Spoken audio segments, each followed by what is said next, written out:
renverser le capitalisme et le remplacer par un régime de propriété collective, nous en avons souvent parlé, Jaurès et moi, avant 1914. La République, par une succession de réformes étalées dans le temps, conduirait tout naturellement à la démocratie socialiste.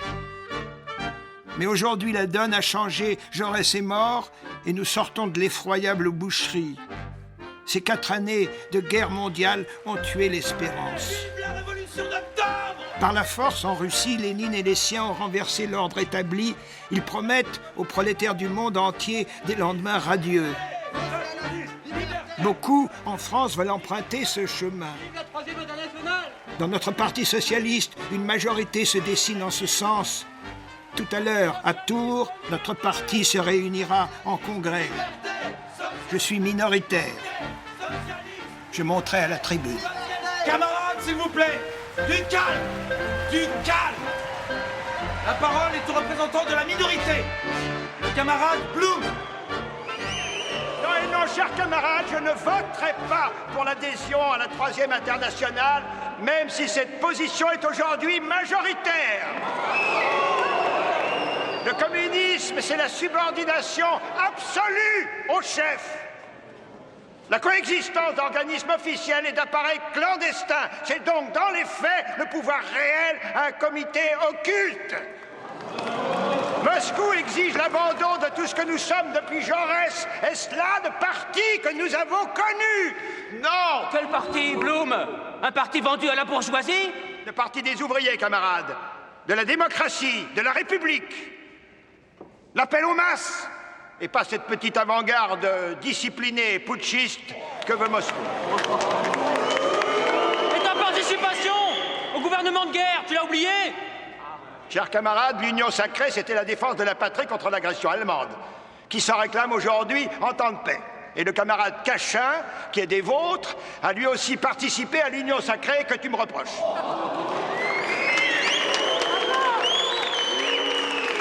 Parlons clair. La volonté de Lénine, c'est la conquête du pouvoir par la force, comme en 1917. Son objectif, c'est la révolution mondiale par la violence. Je suis, moi aussi, partisan de la dictature du prolétariat, mais cela ne signifie pas que je renonce au combat pour la démocratie et les libertés. Au contraire.